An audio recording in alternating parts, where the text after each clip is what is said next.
ओम नमो भगवते वासुदेवाय। देखिए, आज के प्रसंग में अति पवित्र संत आदि शंकराचार्य ने पूरे देश व दुनिया को सनातन की पवित्रता का संदेश दिया था। अति महान संत जिनके मन वचन कर्म सब अपने वश में थे, ऐसे संत भगवान आदि शंकराचार्य का आज विवाह के ऊपर यह संदेश अवश्य सुनिए। उन्होंने कहा था कि सदा सुखी जीवन जीने के लिए विवाह संस्कार हमेशा अपने वर्ण में ही करो तथा वेद मंत्रों द्वारा विद्वान ब्राह्मण से ही संपन्न कराओ। एक बार जरूर सुनिए। एक बार आदि शंकराचार्य अपने भक्तों के बीच विवाह के ऊपर बोल रहे थे तो उन्होंने कहा कि विवाह संस्कार को हमारे वेदों में एक पवित्र संस्कार कहा है। विवाह भी गृहस्थ जनों के लिए संसार चलाने के लिए अति आवश्यक है। वेद कहता है यह संस्कार दो शरीर, दो मन, दो हृदय, दो प्राण, दो आत्माओं का मिलन वह एक अति पवित्र संस्कार होता है।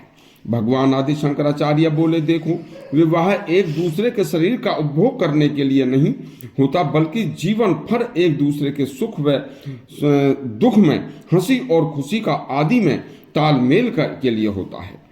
इस सब को सफल बनाने के लिए विवाह संस्कार सदा अपने वर्ण में ही करना चाहिए। अपने वर्ण के इस दोनों लड़का और लड़की एक ही वर्ण के होने चाहिए। उनके संस्कार दोनों के जन्म से ही युवावस्था तक एक जैसे होते हैं। तब विवाह के बाद दोनों को आपस में सामंजस्य बिठाने में कोई परेशानी नहीं आती। देखिए, अलग अलग वर्ण के लड़का लड़की अलग अलग विचारधारा के होते हैं। जन्म से अलग अलग खान पान, रहन सहन तथा अलग अलग ही उनके संस्कार या कुसंस्कार में वो पले होते हैं। तब ऐसी परिस्थितियों में पवित्र विवाह संस्कार न होकर दोनों में से एक को दुख का कारण बन जाएगा और फिर दोनों ही दुखी होकर कुछ अलग रास्ता अपनाकर दुखी रहेंगे। इसलिए अपने वर्ण में वेद मंत्रों द्वारा संपन्न विवाह संस्कार ही सफल और सुखी जीवन के आधार हो सकते हैं।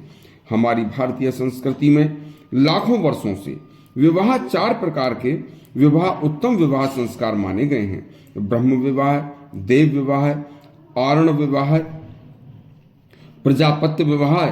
ये चारों विवाह अपने वर्ण में किए गए उत्तम विवाह होते हैं और अपने जीवन भर सुख और दुख में दोनों स्त्री व पुरुष साथ रहकर अपनी अपनी आयु को पूर्ण करते हैं।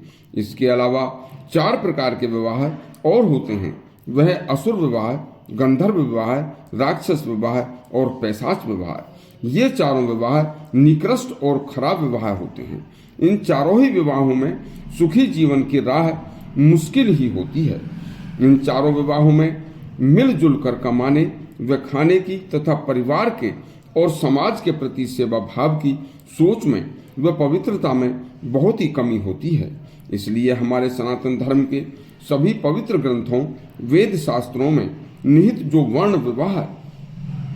वर्णन विवाह संस्कार के लिए आया है, वह उसी धर्मनिष्ठ विद्वान वेद पाठी ब्राह्मण से वेद मंत्रों के द्वारा अग्निदेव के सामने समक्ष और देवताओं को आह्वान करके शुद्ध विवाह संस्कार अपने अपने वर्ण में ही कराना चाहिए। ऐसा करने से जीवन सुखी और उत्तम बीतेगा।